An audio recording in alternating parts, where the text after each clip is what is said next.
देखिए, जनपद गोरखपुर के थाना रामगढ़ ताल क्षेत्र में 16 नवंबर को एक प्रतिष्ठित होटल में एक शादी का मांगलिक कार्यक्रम चल रहा था। उसी मांगलिक कार्यक्रम के बाद सूचना आई कि वहाँ पर जिन फैमिली के घर पे ये फंक्शन था उनके वहाँ पर रूम बुक थे और उनके एक रूम में से काफ़ी मात्रा में कैश, ज्वेलरी और बाकी चीज़ें चोरी हो गई। इस तरह की घटना एक प्रतिष्ठित होटल में इस तरह की घटना जब घटित हुई तो उसको बहुत ही गंभीरता से लिया गया। वादी द्वारा जो जानकारियां दी गई उसके आधार पर मुकदमा पंजीकृत किया गया। होटल से सभी सीसीटीवी कैमरास को एक्सेस किया गया। घटनास्थल का निरीक्षण अधिकारियों द्वारा करने के बाद ये संज्ञान में आया कि एक व्यक्ति जो कि उस शादी समारोह से या रिश्तेदारी से संबंधित नहीं है, ना ही इनवाइटेड है, वो होटल में आता है। वो जो वादी हैं उनको कॉल भी करता है अपना होटल स्टाफ बनके, और होटल स्टाफ को कॉल करता है जो बुकिंग जिन्होंने किया है वो बनके, और होटल से उस कमरे का एक्सेस ले लेता है, की ले लेता है, चाबी ले लेता है अपने आप को गेस्ट दिखाते हुए, और फिर एंट्री करके उसमें जो भी वैल्यूएबल्स है उसकी चोरी करके वहाँ से चला जाता है।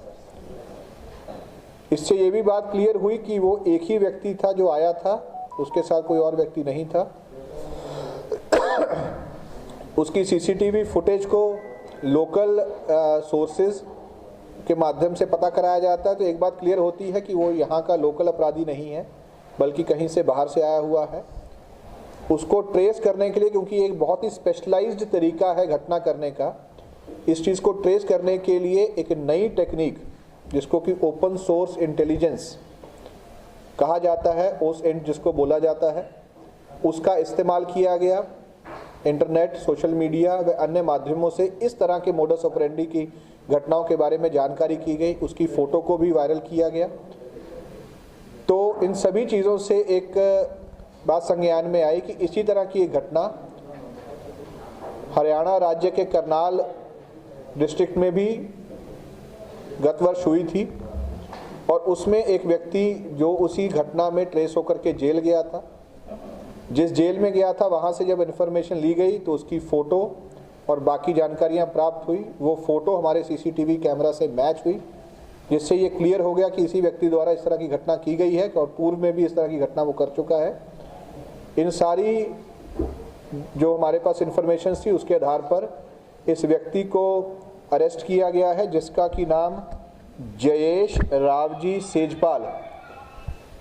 ये मूलतः गुजरात का रहने वाला है, वर्तमान में मुंबई में रह रहा है, और ये पिछले 24 साल से सन 2000 से इसी तरह की घटनाएं देश के विभिन्न राज्यों में कर रहा है, जिसमें कि मुंबई, आगरा, जयपुर, कोयम्बटूर, हैदराबाद, जयपुर, केरल, रामपुर, कलकत्ता, लखनऊ और भी कई ऐसे राज्य और सिटीज़ हैं जिसमें इसने ये घटना करी है। इसको हिरासत में लेकर के पूछताछ किया गया तो इसके पास से जो घटना में चोरी किया हुआ सामान था वो बरामद हुआ है। इसको अरेस्ट करके जेल भेजा जा रहा है।